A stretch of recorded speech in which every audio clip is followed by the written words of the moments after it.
it's me Suvaiba with you and നമ്മൾ ഇന്ന് പഠിക്കാൻ പോകുന്നത് ഏറ്റവും ഇമ്പോർട്ടൻ്റ് ആയിട്ടുള്ള ഒരു കാര്യമാണ്.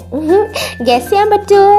ഞാൻ പറഞ്ഞുതരാം. ഓക്കെ, നമ്മൾ ആക്ച്വലി ഒരു ലാംഗ്വേജിൻ്റെ ഒരു സ്ട്രക്ചർ പഠിക്കുകയാണെങ്കിൽ, അല്ലെങ്കിൽ നമ്മൾ ആ ലാംഗ്വേജിനെ പറ്റി പഠിക്കുകയാണെങ്കിൽ, if it's Malayalam, English, Hindi or Tamil or Arabic, any language, okay, ഏത് ലാംഗ്വേജ് ആണെങ്കിലും നമ്മൾ അതിൻ്റെ ഗ്രാമറാണോ പഠിക്കേണ്ടത്? അല്ല. നമ്മൾ സ്കൂൾ തൊട്ടേ നമുക്കുള്ള വലിയൊരു ഫോൾട്ടാണ് അത്. നമ്മളിങ്ങനെ എല്ലാ ഗ്രാമറും പഠിക്കും, എന്നിട്ട് നോട്ട്ബുക്കിൽ എഴുതിയെടുക്കും. എക്സാം കഴിഞ്ഞാൽ എവിടെ പോയി എന്ന് ചോദിക്കണം അല്ലേ? ഒന്നും ഓർമ്മ ഉണ്ടാവില്ല. അപ്പം നമ്മൾ ഫസ്റ്റ് ഓഫ് ഓൾ നമ്മൾ ഗ്രാമറിനേക്കാളും ഇമ്പോർട്ടൻസ് കൊടുക്കേണ്ടത് എന്തിനായിരിക്കും? We should learn how to make sentence in that language. നമ്മൾ ഏതൊരു ലാംഗ്വേജ് പഠിക്കുകയാണെങ്കിലും ആ ലാംഗ്വേജിൽ എങ്ങനെയാണ് ഒരു സെൻറ്റൻസ് മേക്ക് ചെയ്യുന്നത് എന്ന് പഠിക്കണം. ബിക്കോസ് ലാംഗ്വേജ് എന്ന് പറഞ്ഞാൽ എന്താണ്? ഒരു മീഡിയം ഓഫ് കമ്മ്യൂണിക്കേഷൻ ആണ് അല്ലേ? നമ്മൾ എന്താണോ ആഗ്രഹിക്കുന്നത്, നമ്മൾ എന്താണോ മനസ്സിൽ തോന്നുന്ന ഐഡിയ നമുക്ക് തോന്നുന്നത്, അത് മറ്റുള്ള ആളിൽ എത്തിക്കുക, അത് കൺവേ ചെയ്യുക വൃത്തിയിൽ. അതാണ് നമ്മുടെ ലക്ഷ്യം അല്ലേ? ഒരു ലാംഗ്വേജ് പഠിക്കുമ്പോൾ നമ്മൾ അതാണ് ആഗ്രഹിക്കുന്നത് അല്ലേ? നമ്മുടെ ആശയങ്ങൾ ആ ലാംഗ്വേജിൽ നമുക്ക് കമ്മ്യൂണിക്കേറ്റ് ചെയ്യാൻ പറ്റണം. അതിന് മെയിനായിട്ട് വേണ്ട എന്താണ്?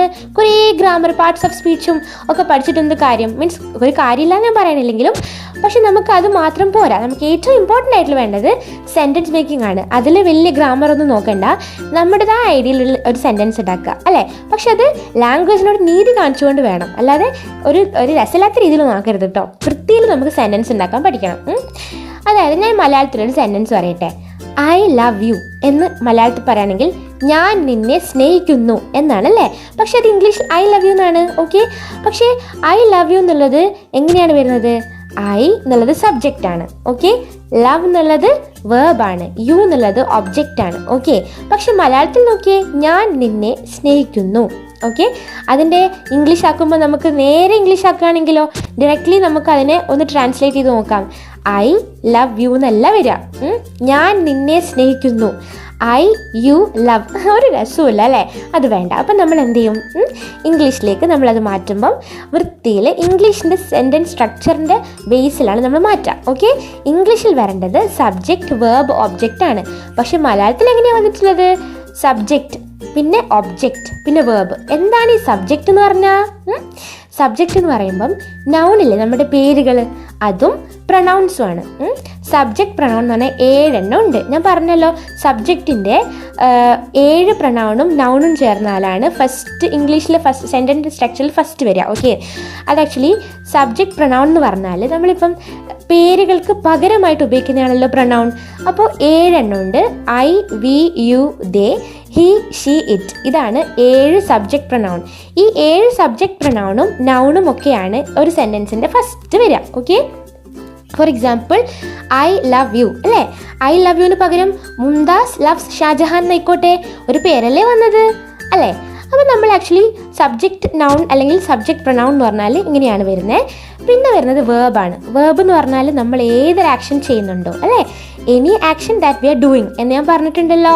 അപ്പോൾ നമ്മൾ ആക്ച്വലി സബ്ജക്റ്റ് പ്രൊനൗൺ കഴിഞ്ഞിട്ട് അല്ലെങ്കിൽ സബ്ജക്റ്റ് കഴിഞ്ഞിട്ട് പിന്നെ വേർബാണ് വരുന്നത്. ഓക്കെ, അതിനുശേഷം ഒബ്ജക്റ്റ്. ഒബ്ജക്റ്റ് എന്ന് പറഞ്ഞാൽ എന്താണ്? നമ്മൾ എന്തൊരു കാര്യം ചെയ്തോ അത് എന്തിനെയാണ്, അതായത് നമ്മൾ കളിക്കുകയാണെങ്കിൽ എന്ത് കളിച്ചു? ക്രിക്കറ്റ് അല്ലേ? നമ്മളിപ്പോൾ ഒരാളെ അടിക്കുകയാണ്, ആരെ അടിച്ചു?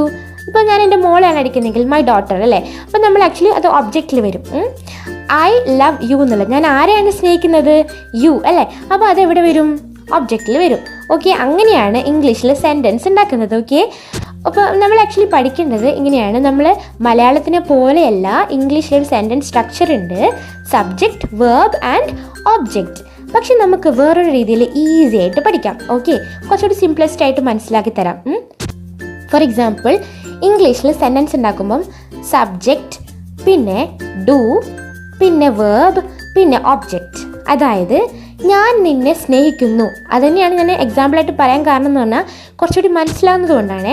അല്ലെങ്കിൽ ഞാൻ എന്നും ന്യൂസ് പേപ്പർ വായിക്കാറുണ്ടെന്ന് വിചാരിച്ചോ. ഓക്കെ, ന്യൂസ് പേപ്പർ എന്നും വായിക്കാറുണ്ട് എന്നുള്ളത് ഞാൻ വായിക്കാറുണ്ട് ന്യൂസ് പേപ്പർ അല്ലേ? എന്നും. ഓക്കെ, എന്നും എന്നുള്ളത് അല്ലെങ്കിൽ സമയങ്ങളൊക്കെ നമുക്ക് എപ്പോഴും വേണമെങ്കിലും യൂസ് ചെയ്യാം കേട്ടോ. I read news paper every day എന്നും പറയാം, every day I read news paper എന്നും പറയാം. അതൊക്കെ വിട്ട് നമ്മൾ ആക്ച്വലി ഐ ലവ് യു തന്നെ എടുക്കാം. അതാണ് കുറച്ചും കൂടി എളുപ്പമായിട്ട് തോന്നുന്നത്. Okay, I do love you എന്നാണ് ശരിക്കും പറഞ്ഞാൽ ഇംഗ്ലീഷ് സെൻറ്റൻസ് വരുന്നത്. ഐ ഡു ലവ് യു എന്നാണ്. പക്ഷേ ഒരു രസമില്ല അല്ലേ കേൾക്കാൻ? അതുകൊണ്ട് നമ്മൾ എന്ത് ചെയ്യും? ആ ഡൂവിന് അങ്ങ് ഒഴിവാക്കി കളയും മെല്ലെ. ഓക്കെ, ഫോർ എക്സാമ്പിൾ ഞാൻ പറഞ്ഞുതരാം. ഇപ്പം നമ്മളൊരു കസ്റ്റേർഡ് ഐസ്ക്രീം ഉണ്ടാക്കുകയാണ്, അല്ലെങ്കിൽ വേറെ എന്തെങ്കിലും കേക്കൊക്കെ നമ്മൾ ഉണ്ടാക്കുകയാണ്. അപ്പോൾ നമ്മൾ ചെറിയും, അപ്പോൾ കേക്കിലൊക്കെ ആണെങ്കിൽ മേലൊരു ചെറീസൊക്കെ നമ്മൾ മുമ്പിൽ ഇങ്ങനെ വെക്കും അല്ലേ. പക്ഷേ കഴിക്കുമ്പോൾ ചിലപ്പോൾ ഇഷ്ടപ്പെട്ടില്ലെങ്കിൽ എല്ലാം ഒന്ന് മാറ്റി വെക്കും അല്ലേ. പിന്നെ അല്ലെങ്കിൽ നമ്മളിപ്പോൾ ഒരു കസ്റ്റേർഡ് ഐസ്ക്രീം ഉണ്ടാക്കുകയാണ്, വേറെ എന്തെങ്കിലും ഉണ്ടാക്കുകയാണ്, ഓക്കെ. അപ്പോൾ നമ്മൾ എന്ത് ചെയ്യും, അതിൽ ഗ്രേപ്സ് ഒക്കെ ഇടും. പക്ഷേ ആ ഒരു ബ്ലാക്ക് കളറിലെ ഗ്രേപ്പ് കാണുമ്പം നമുക്ക് എന്തോ പോലെ എല്ലാം എടുത്ത് മാറ്റിയിട്ട് ബാക്കി കഴിക്കും അല്ലേ. അതുപോലെയാണ് നമ്മൾ ഇംഗ്ലീഷിൽ ശരിക്കും പറഞ്ഞാൽ ഐ ഡു പിന്നെ വേർബ് പിന്നെ ഒബ്ജക്റ്റ്. ഐ അല്ല, സബ്ജക്റ്റാണ്. സബ്ജക്റ്റിൽ എന്തും വരാം, നൗൺ വരാം, പ്രൊനൗൺ വരാം. ആ subject plus do plus verb plus ഒബ്ജക്റ്റാണ് ശരിക്കും സെൻറ്റൻസ് സ്ട്രക്ചർ. പക്ഷേ രസമില്ലാത്തതുകൊണ്ട് നമ്മൾ എന്ത് ചെയ്യും, ആ ഡൂനങ്ങ് മെല്ലെ ഒഴിവാക്കിയിട്ടാണ് സംസാരിക്കുന്നത്, ഓക്കെ. പക്ഷേ നെഗറ്റീവ് സെൻറ്റൻസ് വരുമ്പോഴാണ് ഇത് നമുക്ക് യൂസ് ചെയ്യുന്നത്. നെഗറ്റീവ് സെൻറ്റൻസ് വരുമ്പോൾ എങ്ങനെയാണ് നമ്മൾ പറയുക, സബ്ജക്റ്റ് പിന്നെ എന്താണ് ചെയ്യില്ല എന്നുള്ളത്, നമ്മൾ ചെയ്യുന്നു എന്നുള്ളതിലേക്കാണ് ഡു അല്ലേ, ചെയ്യുക അല്ലെങ്കിൽ ചെയ്യുന്നുണ്ട് എന്നുള്ളതിലേക്കാണ് ഡു എന്ന് പറയുക. ചെയ്യുന്നില്ലെങ്കിൽ നമ്മൾ ഡു നോട്ട് അല്ലെങ്കിൽ ഡോണ്ട് എന്ന് പറയും അല്ലേ. നമ്മളൊരാളെ ഇഷ്ടപ്പെടുന്നില്ലെങ്കിൽ നമ്മൾ എന്ത് പറയും, I do not love you അല്ലെങ്കിൽ ഐ ഡോണ്ട് ലവ് യു. പക്ഷേ നമ്മളത് ശരിക്കും വരുമ്പം ഐ ഡു ലവ് യു, ഞാൻ അതിനെ സ്നേഹിക്കുന്നുണ്ട്, പക്ഷേ ഐ ഡു എന്നുള്ളത് നമ്മളങ്ങ് ഒഴിവാക്കിയിട്ട് ഐ ലവ് യു എന്ന് പറയും. പക്ഷേ നമ്മൾ I do not love you എന്ന് തന്നെ പറയണം. ഐ നോട്ട് ലവ് യു എന്ന് പറഞ്ഞാൽ സെൻറ്റൻസ് രസമില്ല അല്ലേ. അപ്പോൾ ഐ ഡോണ്ട് ലവ് യു എന്ന് തന്നെ നമ്മളത് പറഞ്ഞിരിക്കണം, ഓക്കെ. അപ്പോൾ നമ്മൾ സെൻറ്റൻസ് സ്ട്രക്ചർ ഇങ്ങനെയാണ്. പോസിറ്റീവ് സെൻറ്റൻസ് ആണെങ്കിൽ ഐ മീൻ ഐ അല്ല, ഞാൻ എപ്പോഴും ഐ തന്നെ പറഞ്ഞു പോകുന്നതുകൊണ്ട് നിങ്ങളൊന്നും വിചാരിക്കില്ല. മീൻസ് നമ്മൾ ആ സബ്ജക്റ്റാണ് ഉദ്ദേശിക്കുന്നത്, നൗൺ. പിന്നെ വേറൊരു കാര്യമുണ്ട്, നൗണിൽ ചിലപ്പം എന്താ പറയുക, പ്ലൂറലും ഉണ്ട് സിംഗുലറും ഉണ്ട്, ഓക്കെ. ഇപ്പം പ്ലൂറൽ നൗൺ ആണെങ്കിൽ, പ്ലൂറൽ നൗൺ എന്ന് പറഞ്ഞാൽ I we you they, okay.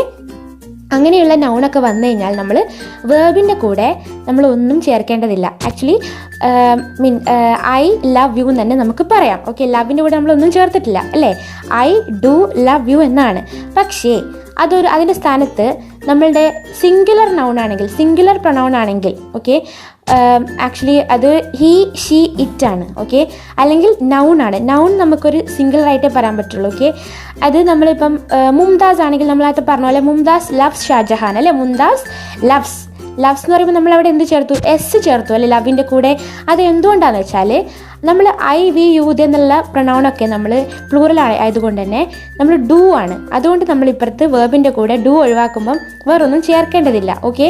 പക്ഷേ മുംതാസ് ഒക്കെ ആണെങ്കിൽ ഡസ് ആണ്. മുംതാസ് ഡസ് ലവ് ഷാജഹാൻ എന്നാണ്, ഓക്കെ. അപ്പോൾ നമ്മൾ ആ ഡൂവിലെ ഡസ്സിൽ ഡു അങ്ങ് ഒഴിവാക്കുമ്പം എസ് നമ്മൾ വെറുതെ വിടാൻ പറ്റില്ല, എസ് നമ്മൾ ഒഴിവാക്കാൻ പറ്റില്ല. അത് നമ്മൾ ലവിൻ്റെ കൂടെ ചേർക്കണം, okay. Mumtaz loves Shahjahan, Raju reads newspaper, Raman writes letter അല്ലേ. അപ്പോൾ നമ്മൾ ആ ഡസ്സിൻ്റെ ഡു ഒഴിവാക്കിയിട്ട് എസ് ഇപ്പുറത്തേക്ക് വേർബിലേക്ക് ചേർക്കും, ഓക്കെ. അങ്ങനെയാണ് വരുന്നത്. സോ നമ്മൾ പ്ലൂറലാണെങ്കിൽ പ്ലൂറൽ പ്രൊനൗണിൻ്റെ കൂടെ നമ്മൾ ഒരിക്കലും ഒന്നും ചേർക്കേണ്ട. അത് നമുക്ക് കുറച്ചുകൂടി സിംപ്ലസ്റ്റ് ആയിട്ട് നോക്കാം. പ്ലൂറൽ എന്ന് പറയുമ്പോൾ അതിൽ എസ് വരുന്നുണ്ടോ, ഇല്ല. പ്ലൂറൽ എന്നുള്ള വേർഡിലെ എസ് വരുന്നില്ല. പക്ഷേ സിംഗുലർ എന്നുള്ളതിൻ്റെ ഫസ്റ്റ് ലെറ്റർ തന്നെ എസ് ആണല്ലോ.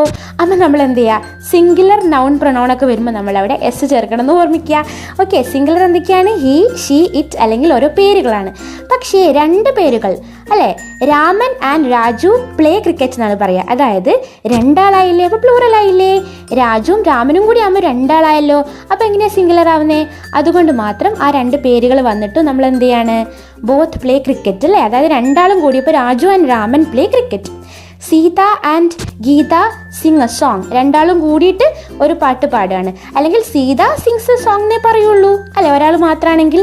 അപ്പോൾ ഇങ്ങനെയൊക്കെയാണ് സെൻറ്റൻസ് മേക്കിംഗ് സ്ട്രക്ചർ. കുറച്ചുകൂടി പ്രാക്ടീസ് ചെയ്താൽ ഈസി ആയിട്ട് പഠിക്കാൻ പറ്റുന്നതേ ഉള്ളൂ. Negative and positive sentence making ആണ് നമ്മളിപ്പോൾ പറഞ്ഞത്, ഓക്കെ.